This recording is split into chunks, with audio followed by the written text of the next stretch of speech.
সবাই মেহেরবানি করে যার যার জায়গার মধ্যে বসে পড়ো।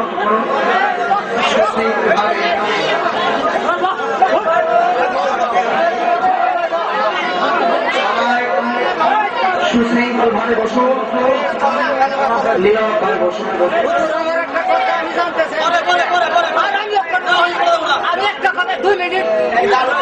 মহিলারা শোনা যায় জানা যায় এটা অনেক সমস্যা।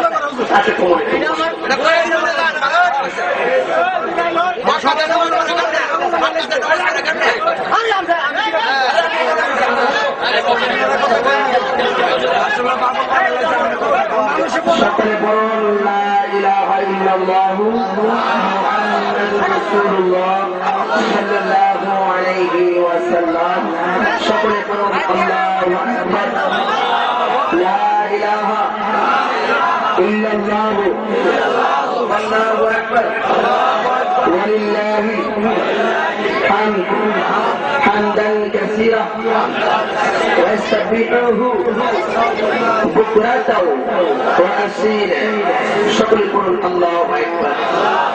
আজকের এই মাহফিলের যিনি আয়োজক সকলের সহযোগিতা নিয়ে মোহাম্মদ হামদা ভাই, এনামূলক সরকার ভাই, আপনাদের মধ্যে সংক্ষিপ্ত একটু কথা বলুন। আসসালামু আলাইকুম।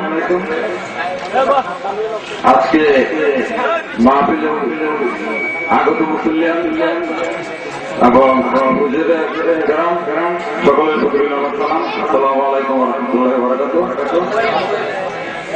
আপনারা যারা এতক্ষণ কষ্ট করে ওয়াজ শুনেছেন, আমি আপনাদের কাছে কৃতজ্ঞতা প্রকাশ করছি। এই জন্য গত পরশুদিন আমি বিভিন্ন মাধ্যম থেকে জানতে পেরেছিলাম যে আজকের এই মাহফিলে এখন জারি করা হবে।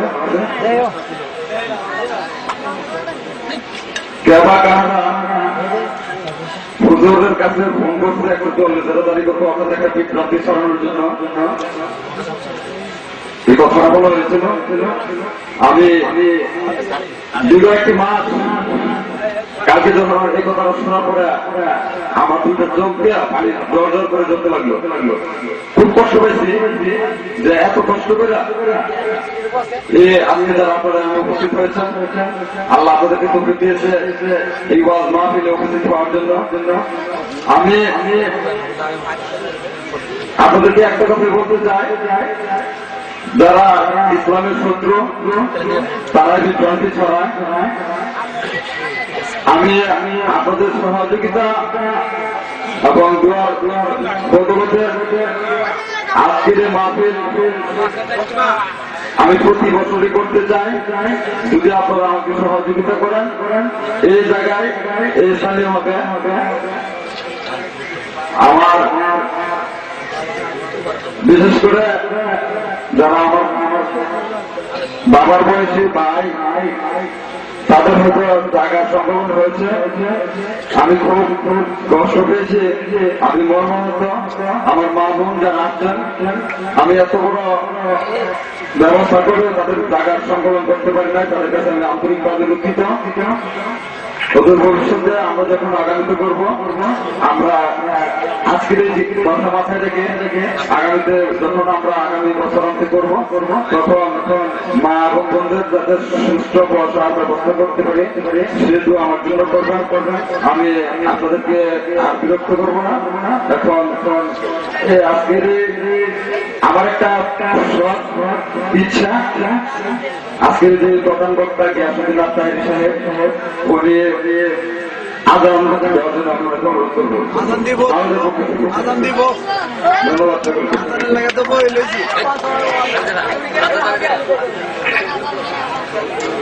সম্মানিত উপস্থিতি, সকলের প্রতি দাওয়াত রহিল আগামী 19শে জুন মাহমুদপুর উত্তরপাড়া রোজ মঙ্গলবার আইডিয়াল কিন্ডারগার্টেনের সামনে বিশাল সুন্নি মহাসম্মেলন। উক্ত মহাসম্মেলনের প্রধান অতিথি আন্তর্জাতিক নীতি সম্পন্ন মাস্টার কোরআন মুফতি মোহাম্মদ গিয়াসউদ্দিন আত্মাহির সাহেব সকলকে দাওয়াত করেছেন। আগামী 22শে জুন রোজ শুক্রবার বনকান্দা বাহেশ্বর চেতনা বিকাশ মহিলা কলেজ সংলগ্ন বিরাট সুন্নি মহাসম্মেলন। বনকান্দা বাহেশ্বর চেতনা বিকাশ মহিলা কলেজ সংলগ্ন বিরাট সুন্নি সম্মেলন।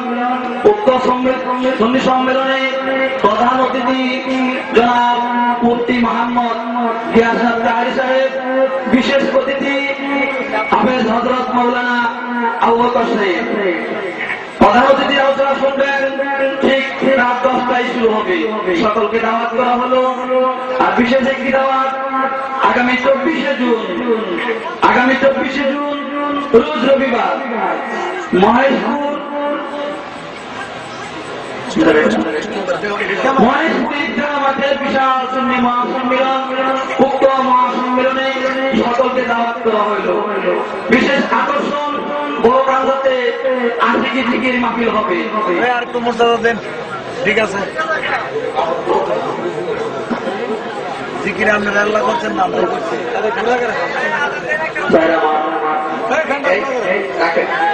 ভাই কথা কইেন না।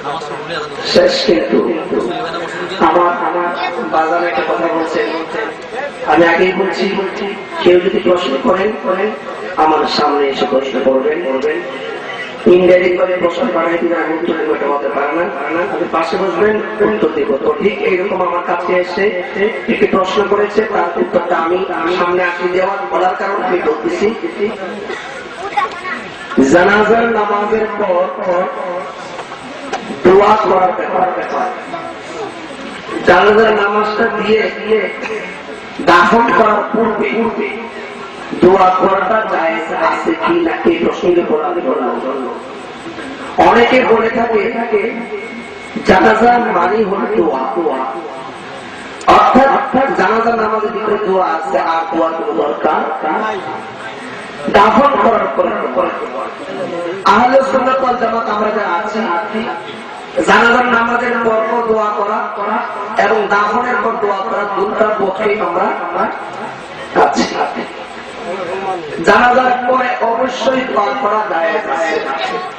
কিতাবের নাম মিশকাত, কিতাবুল জানায়েজ অধ্যায়ের মধ্যে আছে ইযা সাল্লাইতুম আলাল মাইয়িতি ফাখলিসু লাহু দুআ।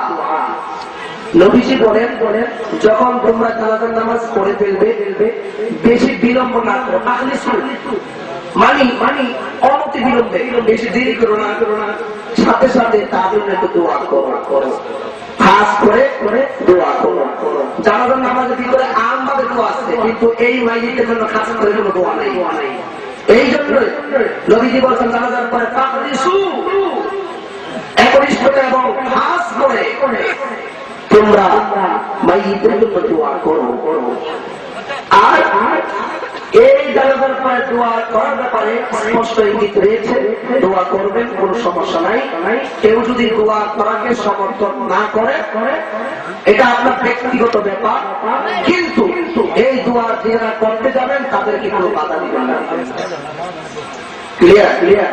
দাফনের পরেও দোয়া জায়েজ, দাফনের আগে দোয়া করা জায়েজ। আল্লাহ বলছেন উদউনি আস্তাজিব লাকুম, তোমরা আমাকে ডাকো আমি তোমাদের ডাকে সাড়া দিব। যদি কোনো কেউ থাকেন চ্যালেঞ্জ করার জন্য আমার কাছে আসতে পারেন, আমি ইনশাআল্লাহ আপনাকে আরো সূক্ষ্মভাবে ইযা সাল্লাইতুম আলাল মাইয়িতি ফাখলিসু লাহু দুআ, একবারে গ্রামাটিক্যাল শর্ট এবং জাযা অর্থাৎ আপনার ব্যবহার সহকারে আমি আপনাকে কাগজে কলমে বুঝিয়ে দিব। আম মানুষকে বললে তারা বুঝবে না, তবে দোয়াটা জায়েজ আছে, আমি বলে দিয়ে যাচ্ছি। আপনারা মাইয়িতের জন্য জানাজার পরে দোয়া করবেন, কোনো সন্দেহ নাই, কোনো গুনাহ হবে না, এটার জন্য কোনো কাফারা দিতে হবে না, কোনো সন্দেহ নাই। আল্লাহ আমাদের সকলকে বোঝার তৌফিক দান করুন, সকলে বলুন আমিন। আর মুহাম্মদে বলুন আমিন। আরেকটা প্রশ্ন আদান করছেন এখানে যে মহিলারা মাহফিলে আসতে পারবে কি না। মানুষের অনেক সমালোচনা করে মহিলাদেরকে মাহফিলে আসার ব্যাপারে। আসলে কি জানে, জান্নাত এবং জাহান্নাম পুরুষ এবং মহিলা উভয়ের জন্য বানানো হয়েছে।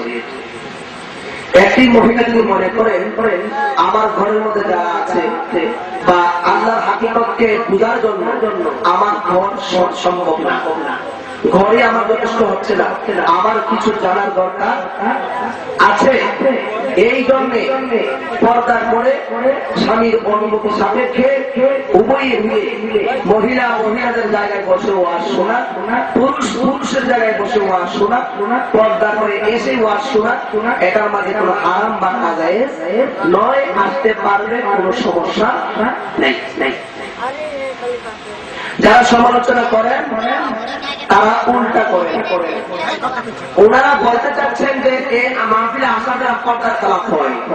আরে বাবা, রাতের অন্ধকারে আসে, আবার পর্দার ভিতরে, আবার রাতের অন্ধকারে চলে যায়, তারপরে কি পর্দা হয় না? হয়। এটা মনের ব্যাপার। কথা বলেন ঠিক কিনা? তারপর যেখানে আছে আসলে পর্দায় হাজার হাজার মানুষ, আপনার তো চাইতে ডাবল মহিলা হবে। একটা আপনার যে গলা ফাটায় ফাটা আওয়াজ করলেন, গায়ের কাছে দিতে করেছে, কিন্তু তারা যে চুপ ছিল, গায়ের বলেই চুপ ছিল। কথা বলেন ঠিক কিনা? ওনারা ওনাদের অবস্থানে, আপনারা আপনাদের অবস্থানে। সুতরাং কেউ যদি বলেন জায়েজ না, দলিল দিতে হবে। বাহাদুরি করলে ছোটাই লাগে। নিজে আসো না, নিজের মাফি করতে পারো না, বুঝাইতে পারো না, আমার আজকে নিষেধ করো, ব্যাধ হবে। পর্দাকে করে স্বামীর অনুমতি নিয়ে আসবেন, সংসারের উন্নতি হবে, দাম্পত্য জীবন সুখময় হবে।